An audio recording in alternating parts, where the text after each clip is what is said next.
A, B, C, D, E, F, G, H, I, J, K, L, M, N, O, P, Q, R, S, T, U, V, W, X, Y, and Z. But wait, it's Z. Let's get that in our heads.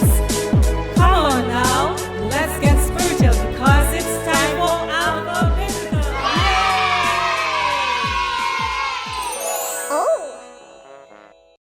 Yes, it's the letter O. And do you know what? It was so difficult to find a word or a name beginning with O. But I came up with somebody that we don't hear too much about in the Bible. His name is Onesiphorous. Yes, Onesiphorous.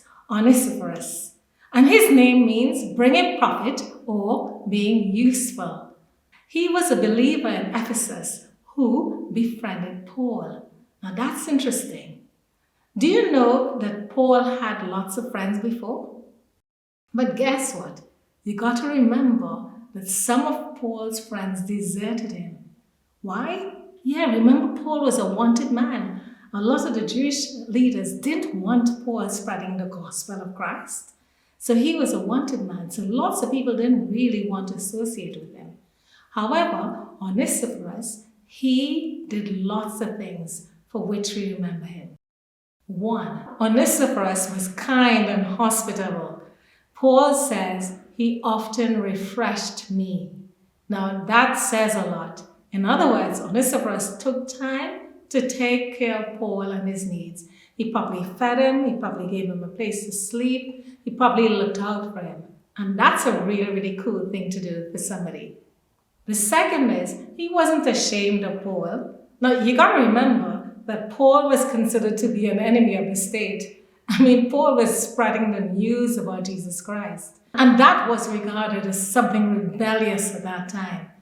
So for Onesiphorus to stand up and say that Paul was his friend meant a lot to Paul. And thirdly, because of his kindness to God's people, he and his house were blessed. This is what Paul said when he prayed.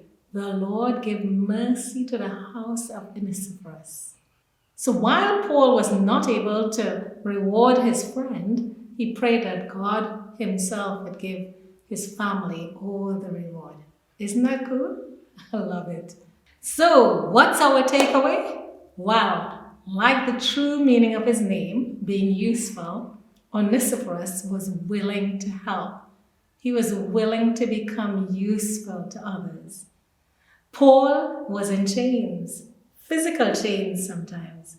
But maybe this week we could pray and ask God to help us to see other chains that might be surrounding or imprisoning others. Maybe loneliness, maybe people being upset, maybe people being bereaved, or maybe even people feeling guilty. I don't know. But let's pray and ask God that He opens our eyes so we can see the needs of others. And the second thing is, you know what? Through his actions in being helpful and useful to Paul, Onesiphorus was able to minister to God himself. Yeah, by helping Paul, he helped God, and God blessed him. Now, this week, let's pray and ask God to help us to see those in chains around us. Let's pray and ask God to help us to be useful to others. Okay? That's all for AlphaBiblical now. Have a great week. Amen.